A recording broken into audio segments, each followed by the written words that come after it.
fifth chapter in the last session, that is portfolio revision and evaluation. Okay, so we understand in the last session that is how we do portfolio management and why there is a need of the revision in the portfolio. Okay, that we understand, we analyze, we as investor need to analyze, you need to monitor the his yeah, existing portfolio, that what is his objective, his investment goals, and according to this he is getting expected return or not. Okay, if he is continuously monitoring and review the portfolio, then he get to know that how much actual return he is getting and what is his expectations. Okay, if there is a difference between these two parameters, that is the expected returns and the actual returns, okay, so then there is a need to revise the portfolio. That means if the sum of the investment avenues is not performing well financially, they are not giving the desired returns, then we can say investor is not in a position to continue with the same portfolio. Okay, he has to revise his portfolio. Then and then only he'll get the expected return on that investment, and then only he can achieve the goal, financial goal or the objective he set at the start of the investment process. Okay, so that's why we can say the portfolio revision is important in the investment journey. Okay, so now here is the last part of the subject and the last part of the fifth chapter as well. That is the portfolio evaluations. Okay, that means once we as an investor, if any investor starts the investment, okay, he must have to follow the investment process. So in that investment process, first he need to set a goal. Next, set is he needs to analyze the different investment options available to that investors. Okay, then he need to prepare a plan. Then he execute the plan. Then the last stage is the continuous monitoring and reviewing of the portfolio. Okay, so you can say in the monitoring and in the review stage, what he need to do, he evaluate the different we can say the financial options in which he actually invest his funds, invest his amount, invest his money. Okay, if he evaluate the portfolio, then he get to know that what actual return he is getting from that portfolio. Okay, so the portfolio evaluation is, we can say the we can say a key procedure for the investors. So on that basis, he actually know how his investments perform, what the actual return he is getting from that investments. Okay, so the portfolio evaluation in which we find it out what is the actual return we are getting and what is the we can say a real risks associated with that investments. Okay, so in portfolio evaluation, we evaluate the portfolio or the different investments on the two parameters. That is, first one is the returns, and second one is the risks associated with that investments. Okay, so in portfolio evaluations, we calculate the return as well as the risks associated with the investment. Okay, and those are which perform on financial, those assets which are under perform. Okay, so we not continue as investors. No investor wants to continue with the underperform investments. Okay, then he taken out his funds money from that investment options, and he put into the other investment options where he'll get the more returns with the minimum risks. Okay, so this is how we do the evaluations of the portfolio. Okay, now so in portfolio evaluations, first what we do, we check the performance of that different investments avenues in which the investor invest. He made the portfolio out of that investment avenues. First, we check the performance. How we check the performance? We systematic measurement of the portfolio's return against the established objectives. Okay, if the desired return investor getting or not, because he initially he set the goals, financial objectives, and he also decide the time horizon. That means after 5 years, after 10 years, okay, how much funds he required, how much money he's required for his different we can say goals, for example, to buy a home, to buy a car, to buy a iPhone, for the education of the children's, okay, to establish a business. So these are the different goals or objectives which set by the investor in the at the initial of the investment process. Okay, so now the investor analyze that the portfolio is performing uh, well, or what is he expect the returns from the portfolio, he is getting that return or not. If he is achieving his goal, achieving his objective or not. Okay, so so we check in the portfolio evaluation the performance of the portfolio. Next one is the risk assessment. Okay, so we know that the risk and return are the two sides of a coin. That means whenever there is a return, there is also a risk associated with the investment.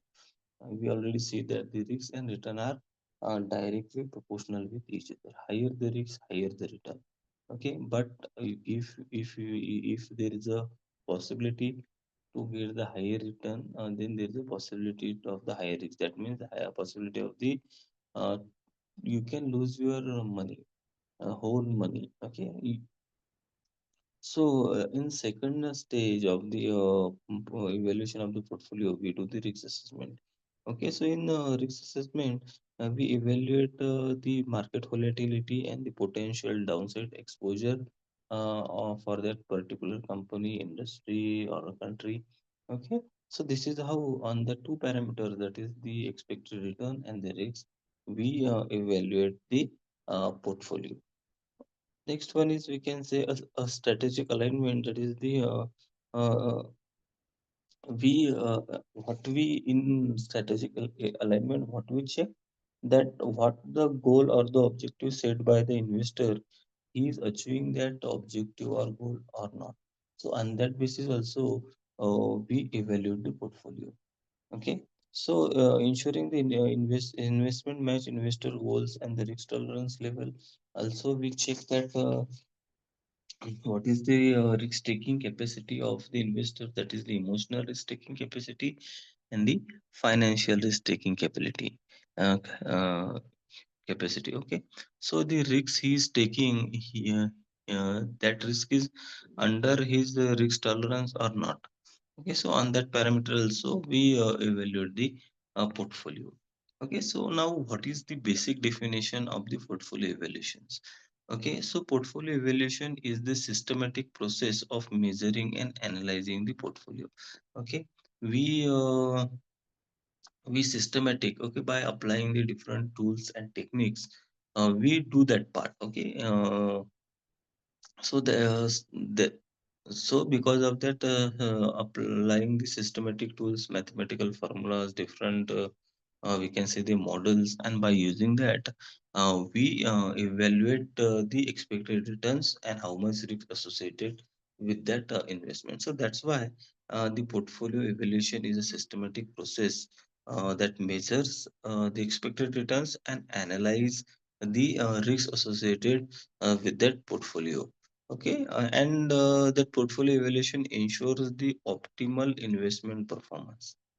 Okay, so why we do the portfolio evaluations? Because we got to know that how much return I am getting, how my portfolio is performing. Okay, if the portfolio is not performing well, then I can search the other options, other investment avenues.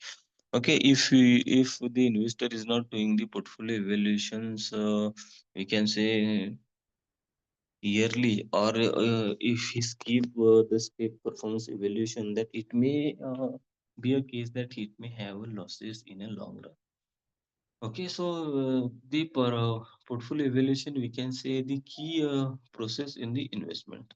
Next, this comprehensive assessment examines whether the investments are meeting their intended objective or not. So, what we get to know from the portfolio evaluations, that the what the portfolio we made, whether the investments are meeting the intended objectives or the goals or not. Okay. Uh, Also, we got to know that what we do in the portfolio evaluation, we measure the actual performance against the expected outcomes. Okay, so initially, when any investor invest in the different portfolios, so he has some expectations. Okay, so that much returns I want from that particular investments. Okay, but the things is going as per their expectations or not, if he is getting the expected return, is expected outcomes or not. Okay, so that we get to know from the portfolio evaluation. Next one is what we got to know from the portfolio evaluation, that ensure the alignment with the financial goals and the risk tolerance. Okay, is we can say if the risk of the any portfolio is above the risk taking ability of the investor, that is the financial risk taking ability or emotional risk taking ability, then what we do, we not continue, the investor not continue with the with that same investment. Okay, because the risk is more than his risk taking ability. Okay, so that portfolio evaluation align with the financial goals and the risk tolerance of the investors.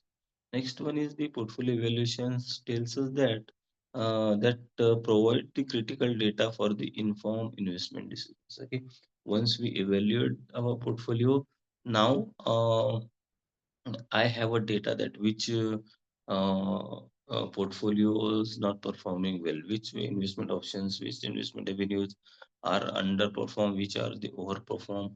Okay, so on that basis, now I can take the decisions. I can revise my portfolio. I can rebalance my portfolio. I can re-adjust my portfolio.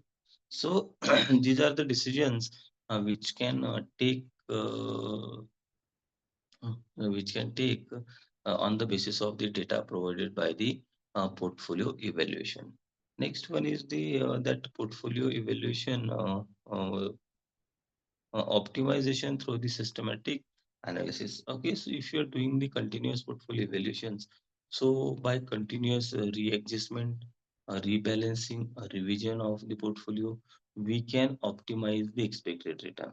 Okay, but if you avoid the skip, then you may have the opportunity losses in the investment or the actual losses in the investment. Okay, so next one is why portfolio evaluation needed. Okay, so why there is a need to do the continuous portfolio evaluation? Why we need to monitor? Why we need to review the portfolio continuously? First one is the performance verifications.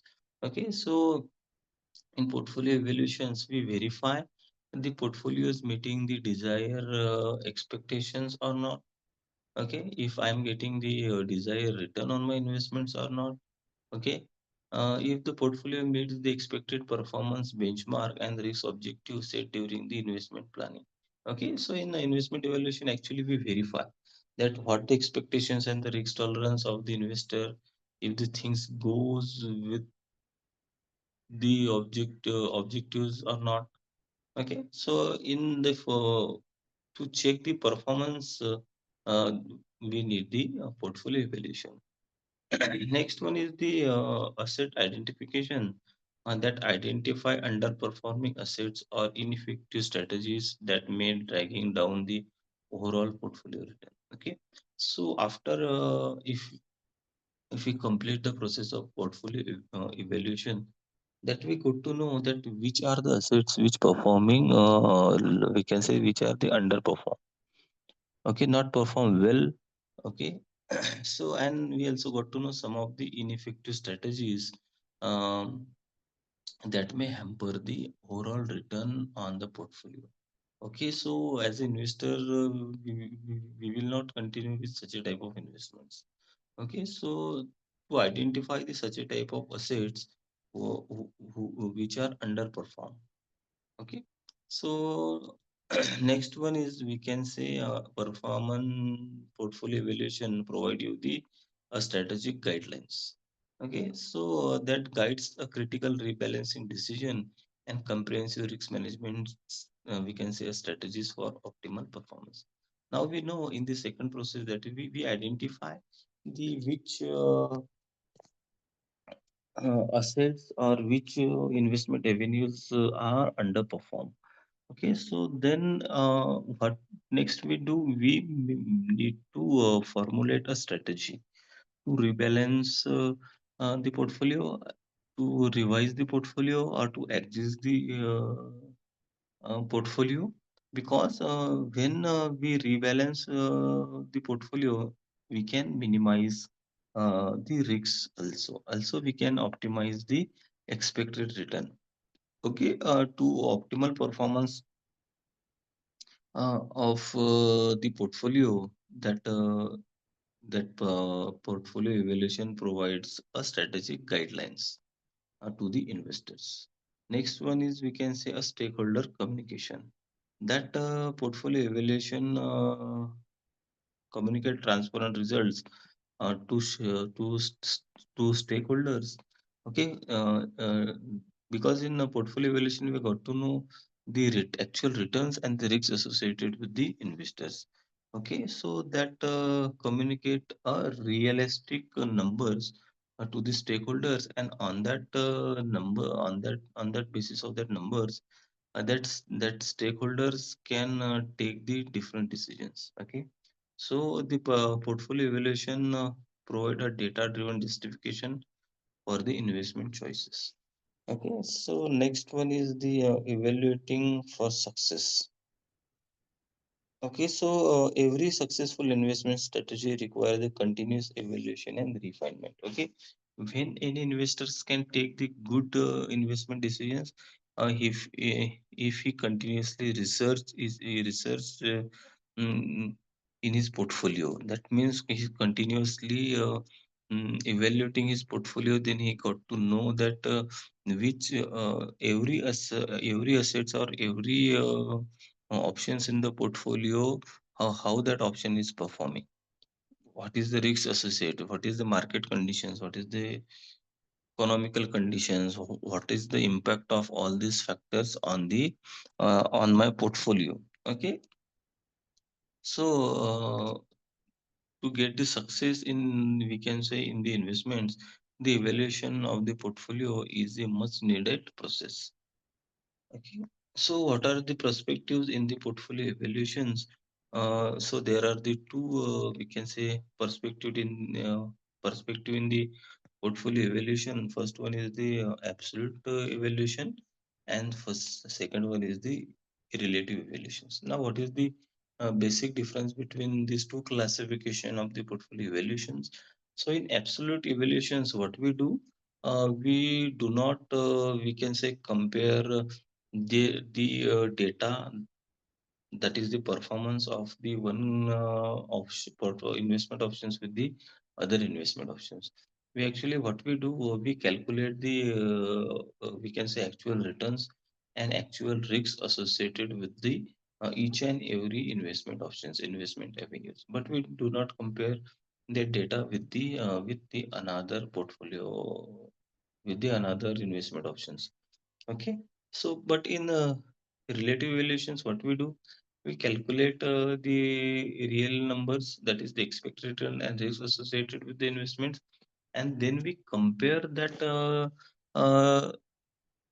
data with the other investment options. Okay, so in absolute evaluations, what we do, we that measures the portfolio return in isolation without external comparisons. Examples here is given is the total return percentage and absolute profit calculations. Okay, we only what we calculate the total return percentage for each and every investment options, and the absolute profit we calculate for each and every investment options. but we do not compare the data with the other investment options. And that is the absolute evaluations. But in relative evaluations, what we do, we calculate the return on each and every investment options. We calculate the risk associated with each and every investment options, but we compare the portfolio performance against the relative benchmark. Okay, we set the benchmark. Okay, or we compare the data with the other options as well. Okay, so here we compare the data against the benchmark indices or the peer groups to assess the competitive positioning. Okay, that I am getting the returns as per the market or not. Okay, so that we can evaluate from the relative evaluations. But in absolute evaluations, we actually evaluate that my objective or my financial goals are fulfilling or not. Okay. So these are the two evaluations methods actually, absolute evaluation and the relative evaluations. Okay. So risk perspective in evaluations that sometimes we made the mistakes in the evaluation. So what are the different risks we can say there is in the uh, we can say in the portfolio evaluation. So the insufficient returns focus. Okay, so first point is tells us that return analysis alone provides the incomplete pictures. Risk assessment is a quality crucial for the comprehensive evaluations. Okay, if you only calculate the return, that is the return on that investment options, then it is the incomplete picture. So when the picture is complete, that is we I told you that the risks and returns are the two sides of the coin. Okay, they are always present together. We cannot say the return is there but no risk. We cannot say risk is there but no return. Okay, so whenever we got a return, there is always the risk associated with that investment. Okay, so that only return analysis alone provides the incomplete picture, so risk assessment is equally crucial. Okay, so in portfolio evaluations, we need to calculate both, that is return and risk. Next one is the individual risk profile, that different investors have varying risk appetite, time horizons, and financial objectives requiring customized approaches. Okay, that means can say the portfolio evaluation is different for the each and every individual investors. Okay, it depends upon what is his goal, what is his objective, what is his risk taking ability, what is his risk tolerance, and according to we decides the individual's risk profiles. Okay, we can say the profile of each and every individual is different. His expectation is different. His risk taking ability is different. Okay, so by considering all these factors, we need to evaluate the portfolio. Next one is the comprehensive risk analysis, that evaluation must consider both systematic market risk and unsystematic asset specific risks. Okay. I already so whenever we are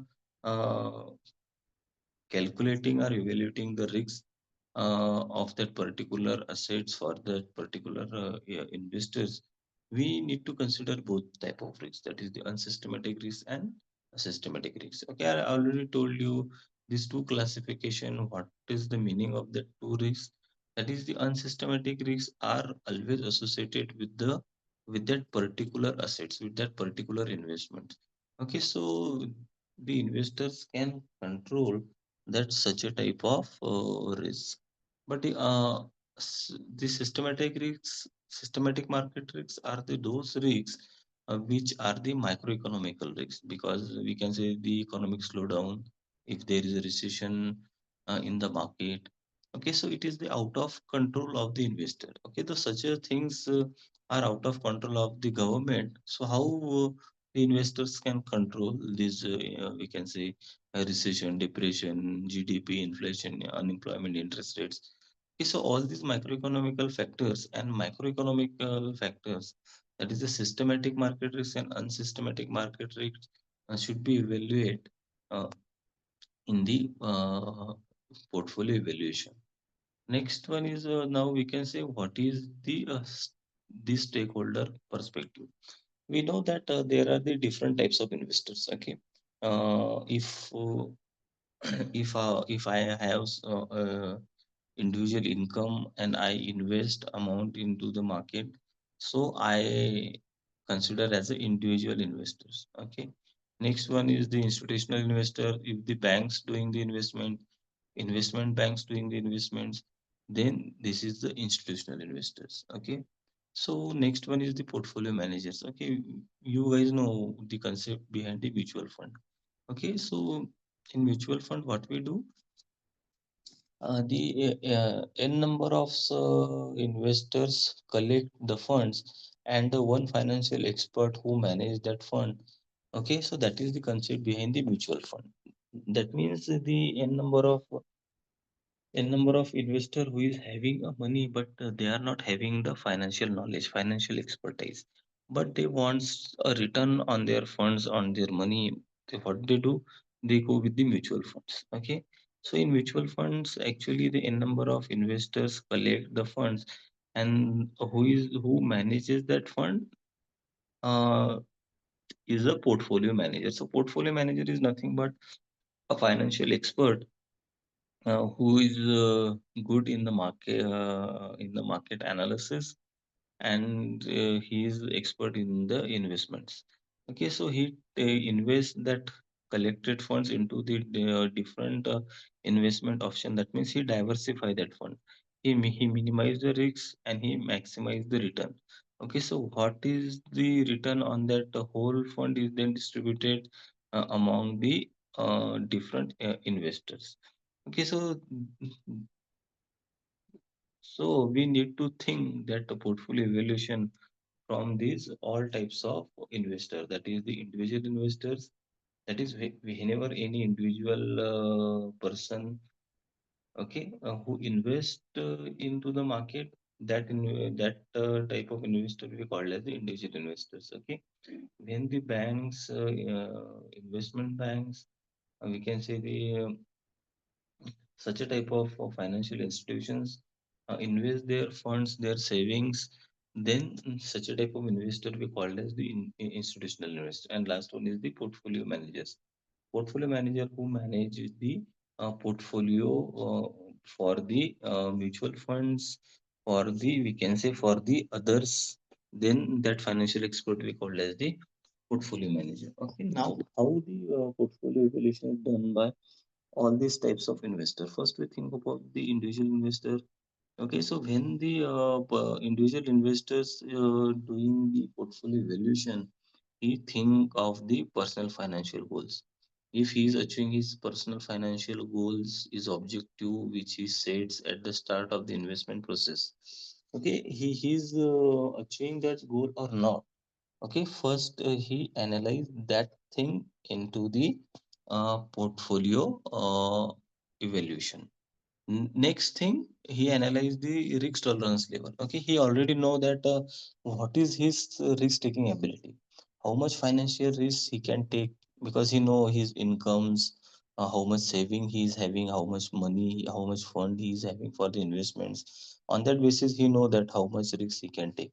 Okay, he know his mental ability, emotionally questions how much emotionally he can bear a losses. If in future if he lost his money, how much emotionally he can bear these things. Okay, so on that basis he um, analyze that the risk tolerance level. Okay, next one is the retirement planning, because because we know that there is a age of earning. Okay, after the age of 58 60, the income of the individual is stopped. Okay, the salary he is getting might stop. Okay, so what he do, he think, he evaluate his portfolio on the basis of retirement plan. Next one is the lifestyle objective. We know that the lifestyle of each and every individual is a different. Okay, the their expenses on the lifestyle is different. Okay, so some individual wants iPhone, some individual wants branded cars. Okay, some wants we can say a rich lifestyle. Okay. So when such a type of investor, they are having more expenses. So okay, so they evaluate their portfolio from that perspective. Okay, so these are the 4 points. On that basis, the individual investor evaluate their portfolio. Next one is the institutional investor. Okay, so now in institutional investor, we need to think like the financial institutions, like the banks, or some investment firms. Okay, some of the big financial institutions. Okay, so what is their perspective and how they evaluate the portfolio and on which parameters? First one is the regulatory compliance. That is a very we can say important aspects from the financial institutions. Is they are following the regulations, rules while doing the investments or not? Okay, because we know that if the any out of regulation investment, if any investment firm, investment bank, or the commercial banks, if they do, okay, they may have the losses in the long run. Okay, we know that in case of the Vijay Mallya case, okay, the some of the banks not follow the regulatory norms. Okay, they taken out the loans, huge loans. Okay, without, we can say, the proper mortgage procedure. Okay, they are not analyze the paying ability of Vijay Mallya of the Kingfisher organization. So we know that the banks have the huge losses in that investment. Actually, why they invest the money in Kingfisher? To get the good returns. Okay, but they not follow the regulatory compliance. Okay, so they may so institutions may lose a money because we know that there is always a default risk associated in the investments. Okay, if that investment is a loan. Okay, so to fulfill all the regulatory compliance, so that is the perspective, and the institutions evaluate their portfolio on that basis. Next one is the benchmark adherence. Okay, if they are following the benchmark, because we know that the every investment institutions wants their financial goals, their objectives are different. Okay, they set the one benchmark for their organizations. Okay, they are following that benchmark or not, they adhere to that benchmark or not. That is the, we can say, on that parameter they can evaluate the portfolio. Next one is, we can say, the fiduciary responsibilities, that whatever they are doing the investment. Okay, okay, so they invest that money with the responsibility or not. Okay, so that means they are doing the things with the, we can say, because we know that the financial institutions, from where they getting a fund, from the from, we can say, from the individual investors. Okay, from the savings of the money, the people save the money with the financial institutions. Then financial institutions made the investment decisions out of that fund.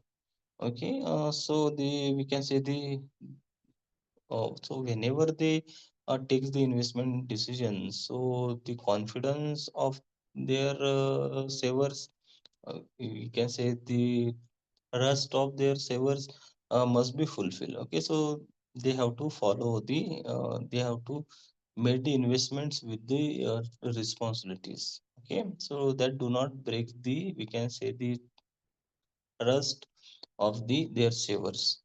Next one is, we can say, the stakeholders reporting. Okay, whatever they are doing investments, they made a proper reporting or not. Okay, so on that basis the institutional investors evaluate their portfolio. Next one is the portfolio manager. So portfolio, what portfolio managers do? Portfolio manage the he manage the fund. Okay, by applying his technical skill, his financial knowledge, his analytical skills. Okay, because he's expert in the investments. He knows all the microeconomical conditions, social condition, what are the different political risks associated with the investments, and by analyzing all these factors, he advised to the others for the good investment decisions. Okay, okay, or he managed the funds, mutual funds. So that manager we called as the portfolio managers. So investment manager, when we evaluate the portfolio which made by the portfolio manager, so what first we see that the investment skill demonstration. Okay, the portfolio manager is actually intelligent or not. Okay, so where we got to know by analyzing the performance of the portfolio. Next one is the market timing effectiveness, that he is we can say accurately analyze the market conditions or not. Okay, and here we got to know by analyzing the performance of the uh, uh, we can say portfolio, different investment options. Next one is this strategy implementations. He is good in strategy implementations or not, where we got to know by checking the performance of the portfolio. Next one is the alpha generation capability. Okay, he is handle the generational change or the mentality of the investors. Okay, and he got to know all these things and how he take the good decisions out of all these things. Okay, on that basis we evaluate the portfolio manager. So this is how also the from all the investor individual things from the different perspective, individual investor things from the different perspective, and the portfolio manager things from the different perspective when they investing in the market. Now next one is the measuring portfolio returns. Okay, how we measure. Now we got to know that in portfolio evaluations we are doing the we check the two things. First one is the actual return into the market and the risks associated with these investments. So first we need to measure the portfolio return. Okay, so to calculate the portfolio returns, we actually have the we can say the three methods with us. That is the holding period return, uh, time weighted return, and the dollar weighted returns. So how we calculate the holding period return? And that is what is my initial investment? That is a start value. Okay, for example, if I invest we can say a 10 lakh in any company. Okay, that is my start value. So what is the formula? End value minus start value plus income divided by start value. If I multiply this equation with 100, then I get the percentage. Okay, so initially I invest a 10 lakhs. Okay, after 3 years, the value of my shares will be a 12 lakhs. That is my end value. Okay, so in between that 3 years, if I get some dividend on my investment on my shares, okay, that is my income. Okay, so if we put all this value in the formula, that is the 12 lakhs minus 10 lakhs plus if I get the dividend of the we can say the 30,000. Okay, so if I put all this value, that is the 12 lakh minus 10 lakh plus 30,000 divided by start value, that is a 10 lakh. Okay, if I do the calculations, just a second, I do a calculation for you guys and I tell you what is the holding period return that I'll get on that.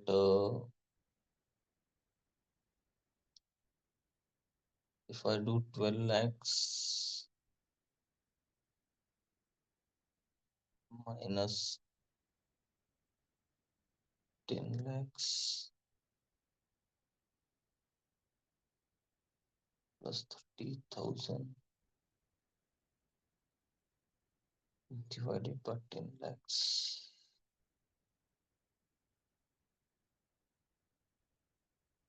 Okay, so I get the 23% return on my investment, guys. Okay, so I actually calculate this on a calculator. So we will get the 23% return on that initial investment of 10 lakh rupees. So this is how we calculate the holding period return. That is the simple return calculation for the single period analysis. Okay, so this is we calculate that uh, return. Next one is the time weighted return. That means in the time weighted return, what we do that which investment options or the which portfolio we hold for the how much period. Okay, and that how much return I get on that investment option in that period. Okay, if for example we know that we made the investment portfolio for a longer period of time, that is near about the 10 year. Okay, but I hold any we can say asset for 2 years only. That how much return I get in that particular 2 year. Okay, so after the end of the 10 years, if I evaluate my portfolio, then I need to calculate by the second method, that is the time weighted return. Okay, so in time weighted return, what we calculate? We calculate the geometric mean of sub-periods return that eliminate the cash flow timing impact, ideal for managers to perform to check the performance evaluation of each and every assets. Okay, next one is dollar weighted return. In dollar weighted return, what we do, we calculate the internal rate of return, IR. Actually, you guys learn that part in your financial management subject in the I think in capital budgeting. Okay, in capital budgeting, we calculate internal rate of return. Okay, so internal rate of return, it is the measurement of that how companies gets return on their investments. Okay, so by using these three methods, we can calculate the return on the investments. Okay, now the return part we finished. Okay, here one example is given for the time weighted returns. That is the year one we get the we can say return of 8%. Okay, because we know that each and every year the return is different because there are the market conditions is different, economic conditions is different, and because all these things each and every return is different on that same asset as well. So here the in particular in one assets we invest. First year I get as an investor I get the return of 8%. Next year because of the bad economic conditions, market conditions, my return is in a negative, that is minus 4%. Now again in 3 years the market recover itself. Now the market conditions are good, so in that, my return is 12%. So the time weighted formula we calculate, we put the value. That is the so this is the formula for the time weighted average. That is the 1 plus 0.08 into 1 minus 0.04 into 1 plus 0.12 minus 1. So we will get at the end of 3 years 15.6% return. Okay. So by using the holding period method, we calculate, then we get the 23%, and by using this time weighted returns, we get the value of the 15.6%. Okay, so now next one is the risks. Now we got to know how we calculate the returns on the investment. Now next point is the risk adjusted returns. So how we calculate the returns. So to calculate why the risk adjustment or why we need to calculate the risks. First of all, we understand this part. That is the return efficiency assessment. That is we know that high returns may come with the high risks. Okay, so we need to calculate the risks associated with the investment. Okay, so these are the some ratios. Okay, from that we can calculate the risk associated with the investments. First one is the Sharpe's ratio, that is the portfolio return minus risk FRN divided by standard deviation. On that basis, we uh, calculate the risk. Next one is the Trainor ratio, and next one is the Janssen Earth. So by using these three methods, we calculate the risk associated with the investment. So here, if we get there is one table is given to us, that is we compare here the return on that investments and the beta. Beta is the indicator of the risk associated with the investments. So what we got to know, the manager A gets the return of 10%, his beta is 0.9%. Okay, so by using that 10 ratio, we calculate the 10 ratio, that is the portfolio return minus risk-free return divided by beta. So we get a value of 0.056. Manager B gets the return of 14%, his beta is 1.03. Okay, his 10 ratio is 0.87. Okay, manager C gets the return of 15%. Okay, here we see the manager C is getting the highest return, 15%, but risk associated with that investment is higher. That is beta is 1.20.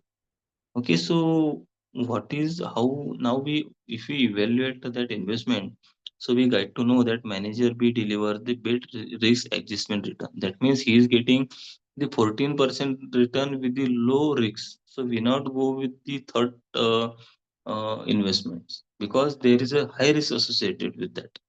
We may have the huge losses if we go with this third investment options. Okay, so manager B deliver the best risk adjustment return despite the manager C achieving the highest raw return percent.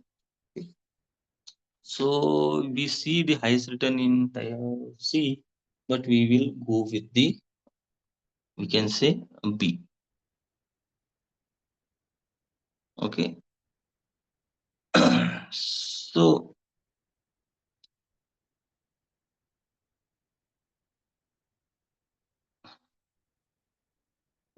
so here actually we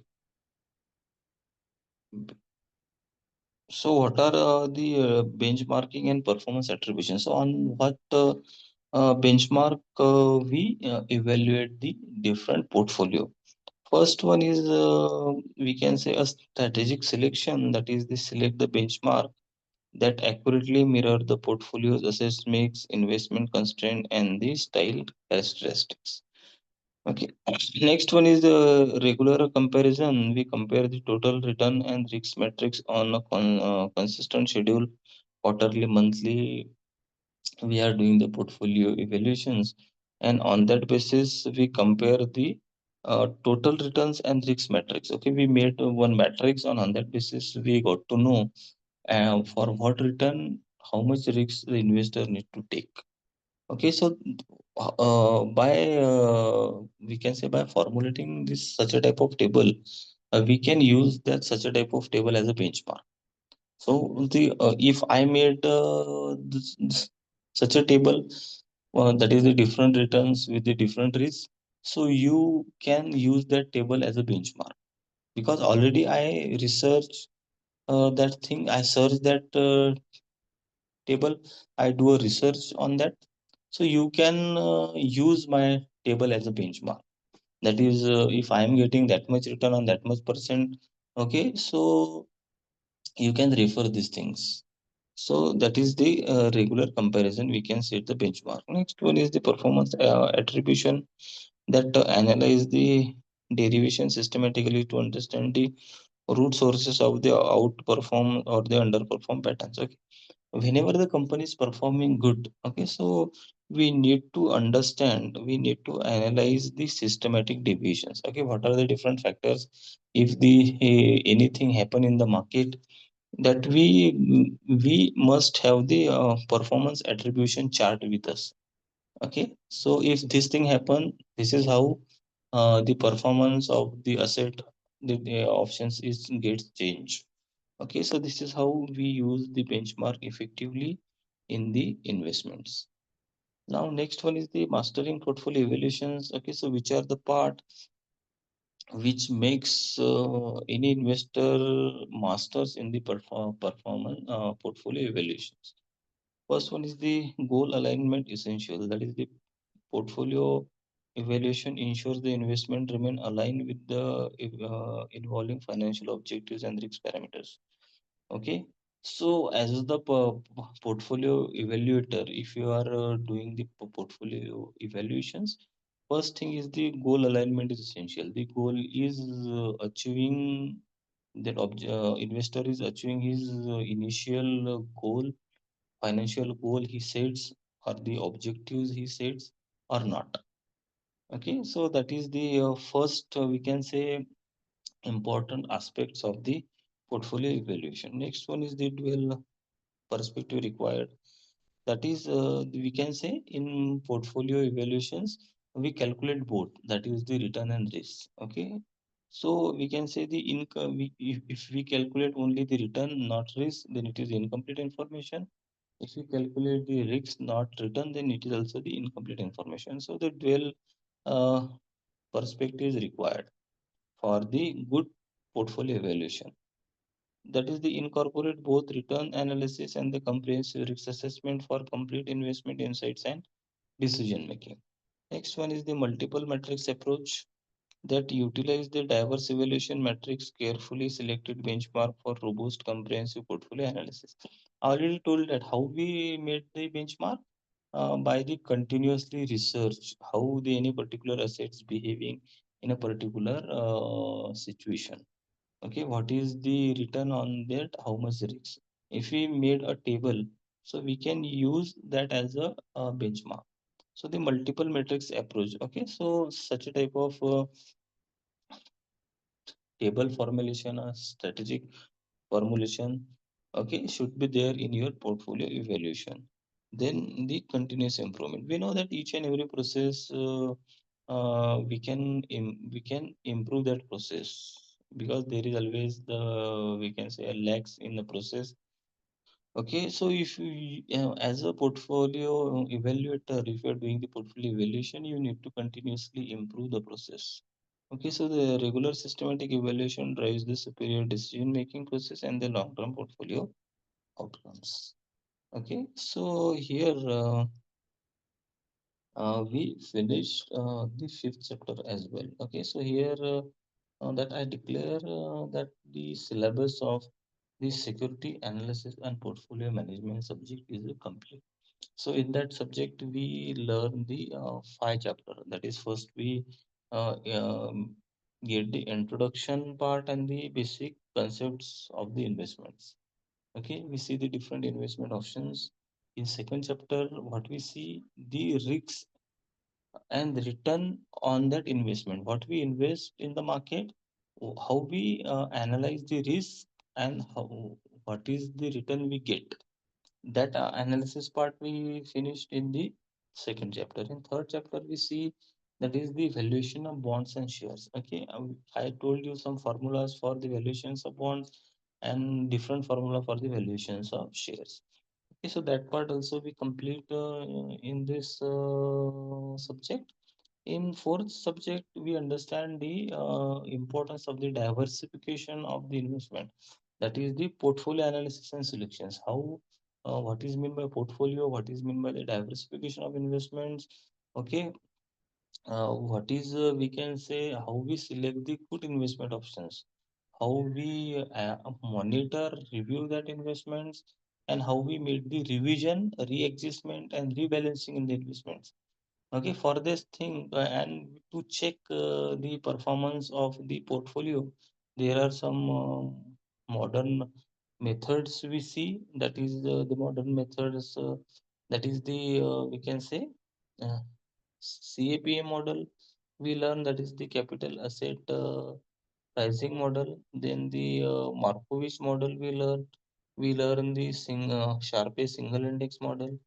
We also learn the arbitrage pricing model. Okay, so all these models actually tells us how we can calculate the return on the particular investments. Okay, so this is the last chapter we learn, that is the portfolio revision and evaluation. Then how we evaluate the portfolio, that is how we evaluate the actual return and risks in the investments. And then whenever we found the underperform assets or underperform investments, then we rebalance, re-adjust, revise the portfolio.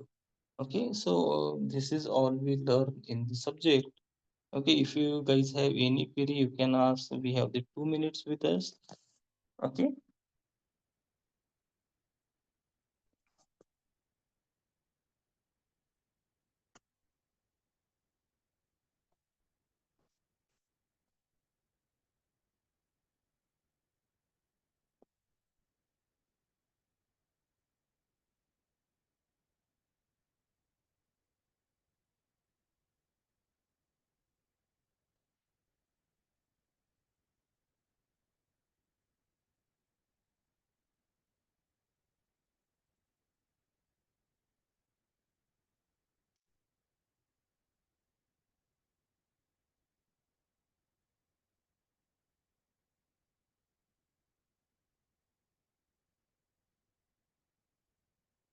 Okay. If you don't have any question, then we will sum up the session here. Okay. Thank you. Mohit sir, please end the session.